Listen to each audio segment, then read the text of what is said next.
and welcome to the Hair Energy Report TV. My name's Stuart Nicholson. Today's Hair Energy Report is brought to you by BKT Platinum, the quickest, fastest, most effective Brazilian keratin treatment we've seen in the salon to date.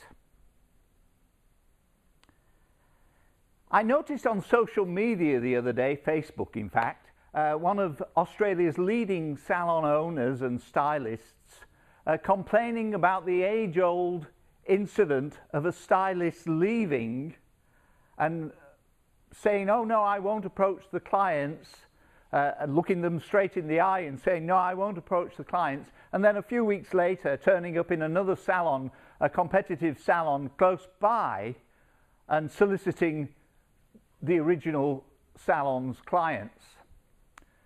And it's a terrible feeling. I can tell you from personal experience, as it happened to me, a number of occasions when I had a business in a very small community.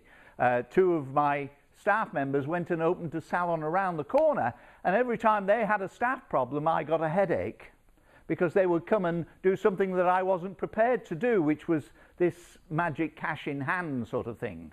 Anyway, that's years ago, and I stopped it very successfully, or limited it very successfully, by employing a couple of techniques that I'd like to share with you today.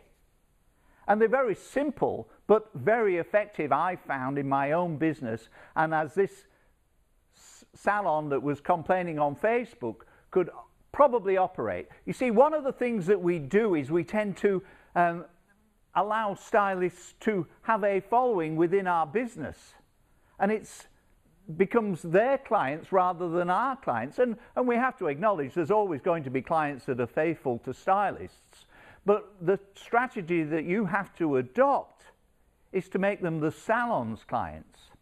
And one of the policies that we introduced when this was happening to us was to make sure that every client was greeted by just about everybody in the salon.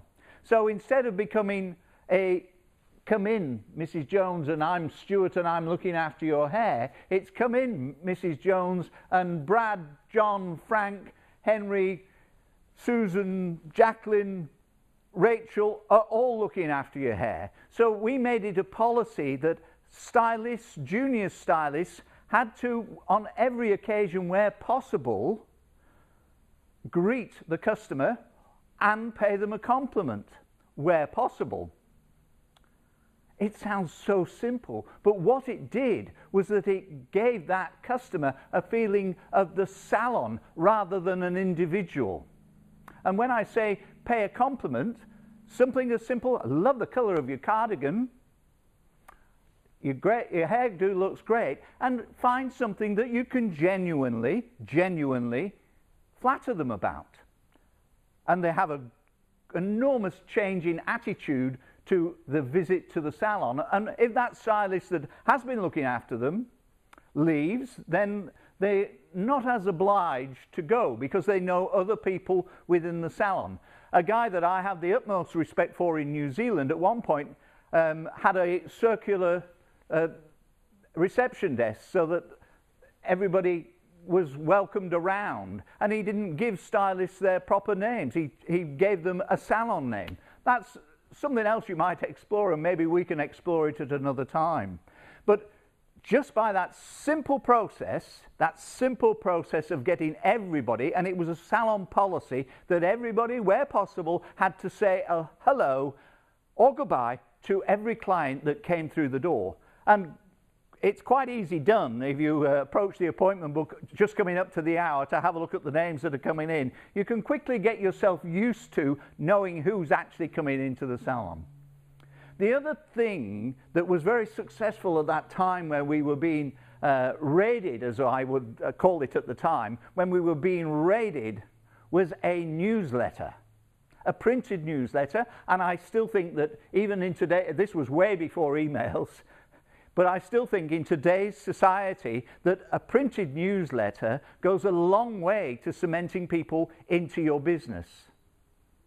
So consider that, maybe once a month, maybe once every quarter. I actually recommend once a month, and I know it's a lot more work, but you'll find that it brings the customer closer to the business rather than the individual, which is what this person was complaining about on Facebook the other day.